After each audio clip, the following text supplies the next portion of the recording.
Bharatiya Janata party या NDA गठबंधन में हम लोग शामिल हुए। शामिल होने के बाद उत्तर प्रदेश नहीं पूरे देश में ईमानदारी का अगर कोई पार्टी ने परिचय दिया, अपने वोट को गठबंधन धर्म निभाने का काम किया, तो उस पार्टी का नाम सिर्फ भारतीय समाज पार्टी है। आप लोगों ने अपने नेता के निर्देश पर चुनाव कौन लड़ रहा है कौन नहीं लड़ रहा है, इससे आपके ऊपर कोई असर नहीं। आपने अपने अपने लोकसभा में जो प्रत्याशी रहा उसको आप लोगों ने वोट दिलाने का काम किया। ये बात मैं नहीं कह रहा हूं, एक ऐसा नेता है जो अपने वोट को एनडीए प्रत्याशी को दिलाने का काम किया। आप खुद भुक्तभोगी हैं, आप लोग खुद भुक्तभोगी हैं। गठबंधन धर्म किसने निभाया किसने नहीं निभाया वो अच्छी तरह आप लोग जानते हैं, उस पर चर्चा करने की जरूरत नहीं। पे बैठ करके अखबार में या पेपर पे हम अध्ययन कर रहे हैं दोस्तों, और सफलता इस बात का द्योतक है कि सफलता के लिए प्रयास पूरे मन से नहीं किया गया। इतना ध्यान में रखिए, हमारे पास फौज है, कोई दिक्कत नहीं। अभी ये पूरी की पूरी फौज नहीं है। अभी इसको राजनीति कैसे की जाती है अगर इसको मालूम होता तो आज ये दिल्ली में सरकार में होती। आज ये दिल्ली में सरकार में होते। अभी ये अनट्रेंड लोग हैं। आप उठा के देखो साथी, इस बात को मैं क्यों कह रहा हूं। भारतीय राष्ट्रीय कांग्रेस पार्टी की तरफ नजर डाल के देखिए, 68 साल संघर्ष करने के बाद तब सत्ता पाई थी। कितने दिन? 68 साल। 50 साल संघर्ष करने के बाद तब भारतीय जनता पार्टी 2 सांसद पाई थी, है ना? और हम 14 साल मेहनत किए, हम सब लोग मिलके। जब आप लोगों की मंशा हुई कि नहीं, हम लोगों को अब विपक्ष के द्वारा उपेक्षा की जा रही है, तो मैंने सोचा कि थोड़ा सत्ता का स्वाद चखा दें आपको।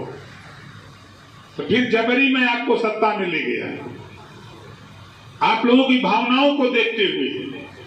और सत्ता में जाने के बाद कुछ तो आनंद आप लोगों को आया ही होगा। कुछ आया था कि नहीं? पिछली सरकार का आया था।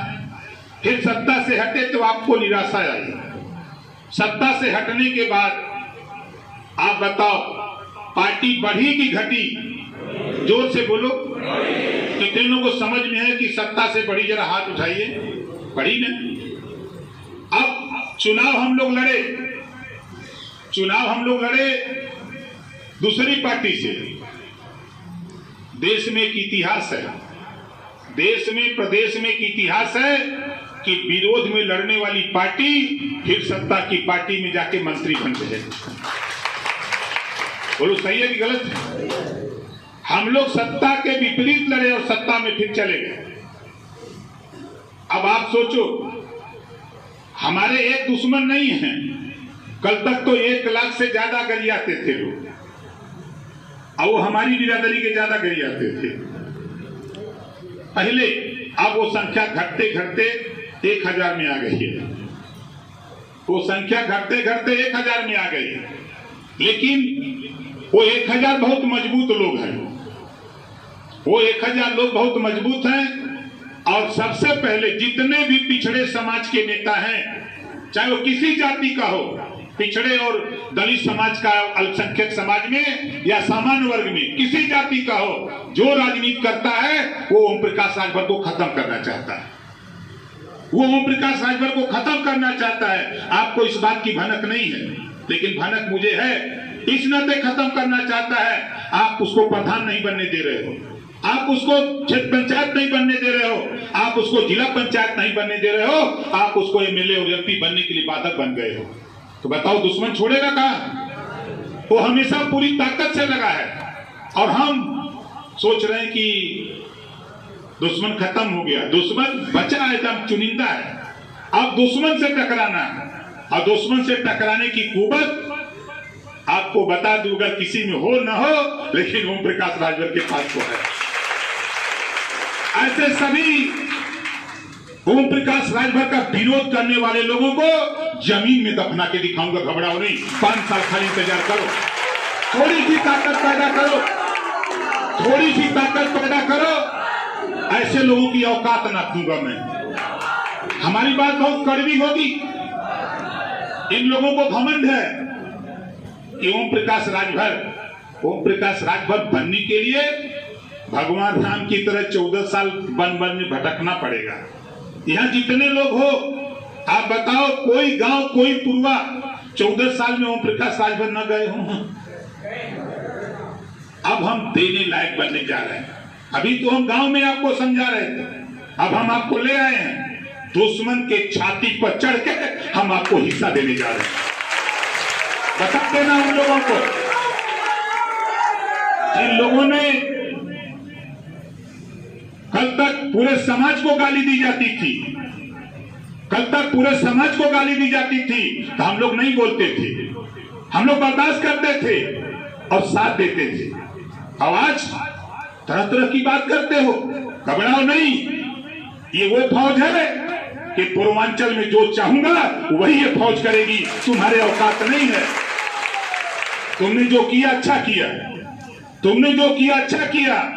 तूने तो न्योता दिया है ओम प्रकाश राजभर को, तुमने न्योता दिया है, और जब न्योता आएगा तो न्योता भी भरपूर वापस करूंगा, घबराओ नहीं, वापस करूंगा मजबूती से।